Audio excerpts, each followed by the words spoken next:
Summer is in full swing in the Northern Hemisphere, which tends to mean large public events such as concerts, fairs, parades, and protests. At events such as these, you might come into contact with mounted police or mounted security. This is a short guide on etiquette around mounted officers and how to keep yourself safe should a situation become unsafe. Firstly, remember that horses are animals and not machines. They may act in an unpredictable manner and can bite, kick, rear, or run unexpectedly. Never touch a horse without getting permission from the rider first. Avoid standing directly in front of or behind a horse, as these are the directions a horse is most likely to move or kick. Keep your dogs leashed and out of the horse's personal bubble. One good kick from a horse can kill or cripple a dog. In addition, keep children away from the horse's legs.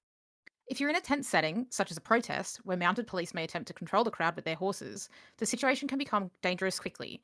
First, practice situational awareness. Look out for kettling, which is a practice when police surround you and restrict movement of a protest, oftentimes to make arrests. If police are directing you towards a police barricade or other dead end, or if you see a prisoner transport bus, come back the way you came.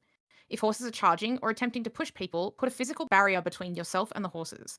This can be things like benches, stanchions, trash cans, etc. If a physical barrier is not available, make a visual barrier between yourself and the horses. This can be things like signs, flags, poles, etc. Something that looks like it is in the way of the horse. If a horse is pushing you, try to resist the human urge to push back straight into their chest. Instead, move to the side so that you're no longer directly in front of the horse, and above all, try to avoid being underneath the horse. If you find yourself on the ground or underneath a horse, roll yourself into a turtle position with your head tucked and arms protecting your neck. If possible, try to roll to the side and return to your feet as quickly as possible. Horses are large, heavy, and have hard hooves that can inflict lots of damage even when covered by hoof boots. Police horses are desensitized to things like fire, smoke, loud noises, and flags, meaning they are trained to not fear these things. Creating a barrier and waving things in their face is not to scare the horse, but rather to trick them into thinking there is a physical object in their way.